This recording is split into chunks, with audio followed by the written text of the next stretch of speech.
በጣም መውጣት የሌለባቸው ናቸው። ከወጡ ግን የሆነ ቦታ ሄጄ የኤሊያን ሬሳ ሳጥናቸውን አይቻለሁ። ምንስ መልስ ለመስጠት ተዘጋጅተናል? በጎች ናቸው ክፉዎች? ዝም ብለን ዌልካም ወደ ምድር እንኳን ሰላም መጣችሁ ወይስ ነው እዛው በዚህ 5 years ውስጥ ምን ሰማቸው ነገሮች አሉ? New terrifying creatures approaching Ethiopia. ከኤሊያን ጋር በልጅነቴ ኢንካውንተር እንደዚህ አድርጌያለሁ ብላ በቃ መብላት መጠጣት መተኛት ነው። አሁን ለምሳሌ አምልኩን ቢሉ በጣም መዘጋጀት ያስፈልጋል። ሳይንቲስቶቹ መሬትን ወረታች ምን ያህል ቆፍረውታል። እንኳን ወደ ምድር ኮር እምብርቷ ለመድረስ ይቅርና ማንትል ጋር እንኳን መቅረብ አልተቻለም። ቦታው ፔቼንግስኪ አውራጃ ሰሜን ምዕራብ ሩሲያ ወይም ኖርዌይ ድንበር አቅራቢያ ነው። 12262 ሜትሮች ነው ተቆፈረው። ቁፋሯቸው ምን ያህል ነው ብለን ስንገመግም የመሬት ሬዲየስ እንደምታውቀው 6371 ኪሎ ሜትር ነው። ስለዚህ 0.2% ናት ማለት ነው። ምንም አልነኩትም ማለት ነው። በ1970 እስከ 1994 እኮ ነው 12 ኪሎ ሜትር የተቆፈረው። ያቆሙበትም ምክንያት ምንድነው? ወደ ታች የሚጠብቁት ወደ 100 ዲግሪ ሴንቲግሬድ ሙቀት ነው። በምትኩ ግን ወደ 180 ዲግሪ ሴንቲግሬድ ነበረ ሙቀቱ። ይሄ ደግሞ ከ12 ኪሎ ሜትር በታች መቆፈር አልተቻለ። መሳሪያዎቹ ይቀልጣሉ ማለት ነው። ትልቁ ጥያቄ ምንድነው? እነዚህ ዓለማት ካሉ ሳይንቲስቶቹም ራሱ ሄደን እንግባ እኒ ብለው የሚጠይቁ ከሆነ በራቸው የት አለ ተብሎ ነው የሚገመተው? አንደኛው ቲቤት ላይ ካይላሽ የሚባል ተራራ አለ። ትልቅ ተራራ ነው። ወደ ጥንቱ ዓለም እነዚህ ፍጡራን ወዳሉበት መግቢያ ነው ብለው በጣም ሰፊ ነገር ይናገራሉ።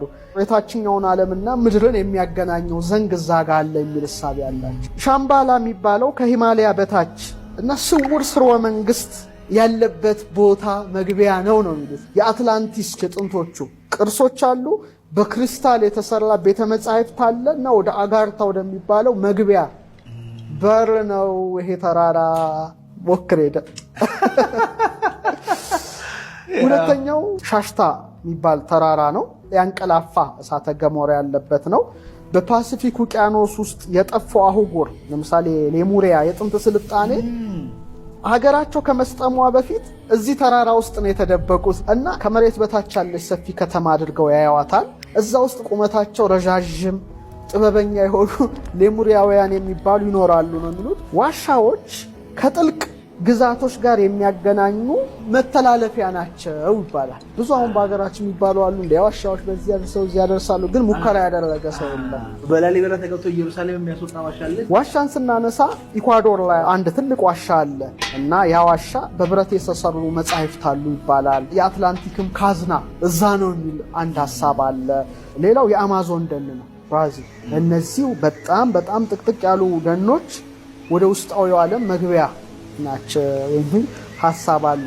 ሌላ ቲቤት ዋሻ ውስጥ ያሉ ብዙ ገዳማት አሉና ወደ እነዚህ ዓለማት የሚወስዱ በሮች ናቸው። ሌላው ተርኪ ነው። ተርኪ ላይ ወደ 20,000 በላይ ሰዎችን የሚያስጠልል አንድ ዋሻ አለ እና በጥንት ክርስቲያኖች ተገንብቷል የሚል ሐሳብ አለ። ሌላው የቡሴጊ ተራራ ሩማንያ ነው። እነዚህም ደግሞ ክሪስታል የተሰሩና ወደዛኛው ዓለም የሚያስተላልፉ ናቸው የሚል ምልከታና ሐሳብ አለ። በጣም ይገርማል።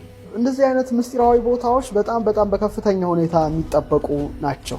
ወደ ውስጠኛው ዓለም የሚወስዱ በሮች ናቸው።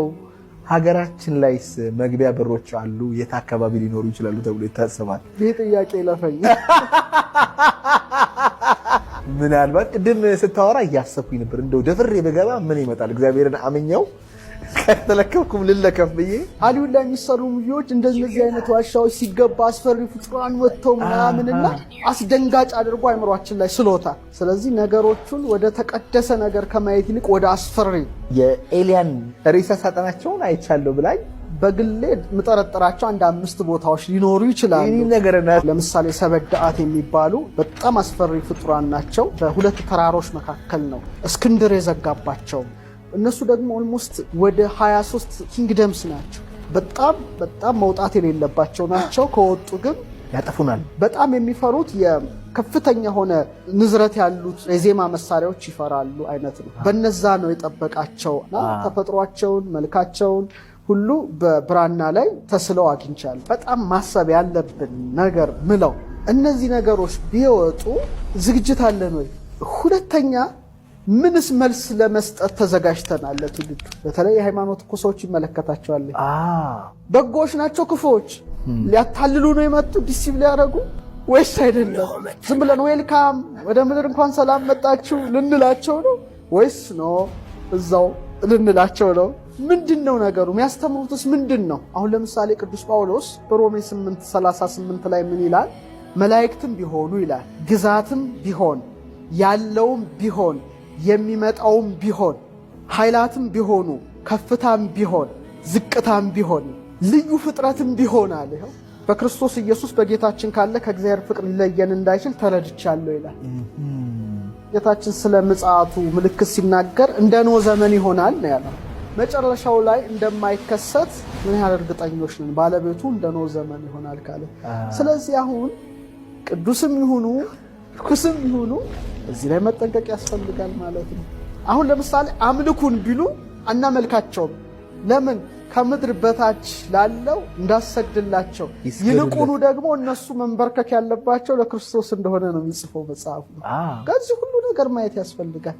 አሁን እኮ ዝግጅቱም የለንም። በቃ መብላት፣ መጠጣት፣ መተኛት ነው። ይሄ ነገር ቢመጣ ብለህ እኮ ራሱ ማሰብ አለብህ ቁጭ ብለህ። በጣም እርስ በርስ ከመነታረክና ከመጨቃጨቅ ፕላኔቷ የጋራ ናት እኮ የአንድ ሰው ንብረት አይደለችም። እና በጣም መመርመር የሚያስፈልግበት ወቅት ላይ ነን ብዬ ነው ማስበው። አሁን እንደነሱ እሳቤ እስከ 2030 ይፋ ይወጣል የሚል ነው። አሁን ስንት ላይ ነው? 2025 ነው። በዚህ 5 ይርስ ውስጥ ምን ሰማቸው ነገሮች አሉ። ከኤሊየን ጋር በልጅነቴ ኢንካውንተር እንደዚህ አድርጌያለሁ ብላ ነው የምታወራው። አይቻቸዋለሁ እና መዘጋጀት እንዳለብን በጣም መዘጋጀት ያስፈልጋል። ቢመጣ አምላክን ካድ ቢልህ ልትቀበለው አይገባም። ይሄ ወሳኝ ነው። እንደ መሰረት አየዋለሁ።